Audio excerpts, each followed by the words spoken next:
apakah hukum qasar ini diikat kalau safarnya itu taat, atau boleh juga mengqasar manakala safarnya maksiat? Contoh Pak, safar maksiat kayak piye? Jenengan dari Surabaya ke Jakarta, apa tujuannya? Wah, karaoke, karaoke wae lho Pak nang Jakarta. Nah, pertanyaannya, safarnya Anda ke Jakarta taat atau maksiat? Maksiat. Boleh nggak mengqasar sholat? Nah, ini permasalahan. Loh, ada yang bilang boleh, ada yang bilang nggak boleh ya. Boleh atau boleh ya? Oh gitu Pak ya. Khair insyaallah ini. Jadi di sini letaknya gini. Di sini ada dua pendapat. Mayoritas para ulama berpendapat nggak boleh. Nggak boleh dipakai, nggak boleh ruksa Allah, sodako Allah dipakai maksiat, itu nggak boleh. Jadi mayoritas ulama, kok enak tenan bahasa Jawa ini kan, kok enak tenan gitu kan. Tak ringankan apa jenenge bilangan rakaatnya, lho kok awakmu gawe maksiat. Kok enak tenan ya gitu kan. Ini pendapat mayoritas para ulama. Pendapat yang kedua, pendapatnya Ibnu Hazm rahimahullahu taala dan dikuatkan oleh Syaukani dalam kitab Nail Autor dan dikuatkan oleh Syekh Muqbil rahimahullahu taala, bahwasanya urusan maksiat urusanmu gitu kan. Rukso mengqasar salat itu adalah di safarnya. Mau safar itu kamu pakai maksiat kek atau enggak kamu pakai maksiat kek, itu urusanmu. Yang penting Anda ini safar.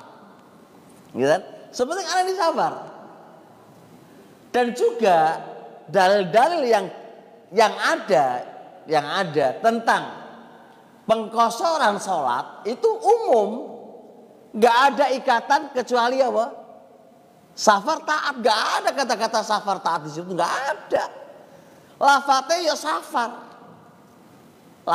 safar. Nah, kalau lafadznya itu safar berarti kan umum, taat ataukah bukan taat. Paham nggih? Dari dua pendapat ini mana yang paling kuat? Mana paling kuat? Pak Tommy pilih mana Pak Tommy? Yang dua ya? Khair insyaallah. Ya ini ya saya sebutkan perbedaan ulama Pak, biar kita itu ngerti. Sebab kalau kita sekedar hanya menyebutkan ini yang paling kuat gitu Pak ya, khawatirnya Anda nggak tahu di sana ada pendapat yang lain gitu loh. Tapi kalau masing-masing kita sebutkan, oh ini pendapatnya, ini ada pendapat, ini ada pendapat, lah maka bisa jadi orang itu legowo dan menjalankan sesuai ilmu yang nyampe kepadanya. Dan mungkin masing-masing orang akan punya pilihan sendiri-sendiri kan itu ya. Jadi itu fungsi itu pentingnya kalau dalam bab fikih itu menyebutkan perbedaan yang ada walaupun tidak secara meluas, biar punya pandangan. Baik. Berarti kan Pak ya, dua pendapat ini kalau kita lihat secara jeli ya, kalau ditinjau secara dalil Pak, secara dalil, pendapat yang mengatakan yang mengatakan tidak diikat dengan taat alias umum itu kuat. Karena memang secara dalil itu lafadznya ya safar. Fa idza darabtum fil ardi falaisa 'alaikum junahun an taqsuru minas shalah. Apabila Anda melakukan perjalanan, kan umum toh Pak. Kan enggak ada apabila Anda melakukan perjalanan untuk ketaatan, kan enggak ada kata-kata itu. Nah, makanya kalau secara dalil memang lafadznya itu umum. Dan lafadz umum ya jalankan sesuai dengan umumnya kan gitu. Tinjauan ini memang kuat. Akan tetapi kalau ditinjau dari sisi apa? Sisi makna dan hikmah. Makna dan hikmah. Maka tentunya pendapat mayoritas ulama yang mengikat bolehnya qashar itu hanya taat, itu juga memiliki kekuatan. Duh kok bisa gini loh.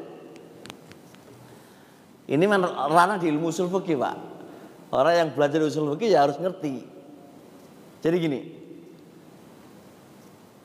Allah itu kan ngekai keringanan toh kepada musafir. Nah keringanan itu seiring gunakan untuk ketaatan gitu loh. Bahasa begini, saya kasih dulu ya, kata cukup dulu. Saya kasih logika di situ ini. Orang sekarang gini, kepala sekolah ini ada anak nggak kuat bayar SPP Pak. Ya wis, yang awalnya sejuta Pak, terus SPP ini 500.000 wae. Berarti masih ada sisa 500.000 kan Pak? Nah 500.000 yang itu hasil keringanan, ternyata 500.000 itu digawe membikin sesuatu yang gawe muring-muringi sekolahan. Sejalan ya kayak gini Pak? Enggak sejalan. Masa 500.000 yang itu adalah hasil keringanan Pak. Terus 500.000 dibikin sesuatu yang membikin sekolahan itu marah. Berarti kan nggak sejalur ini Pak, nggak sejalur, nggak sejalan.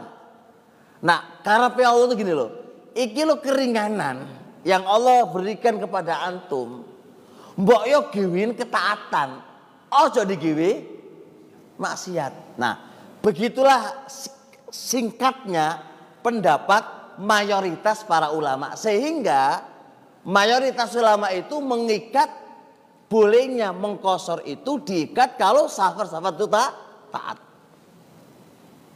Gitu loh Pak. Jelas G? Monggo jenengan milih yang mana monggo kan. Tapi itu argumennya Pak. Argumennya begitu. Dan masing-masing memiliki sisi pandang yang kuat.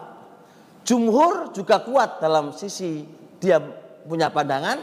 Dan Dhahiri Ibnu Hazm juga kuat dalam memiliki sisi pandangnya. Tapi ya yang paling bagus ojo maksiat lah gitu kan ya. Mosok sama ke maksiat lu piye gitu kan. Ya gitu loh. Baik.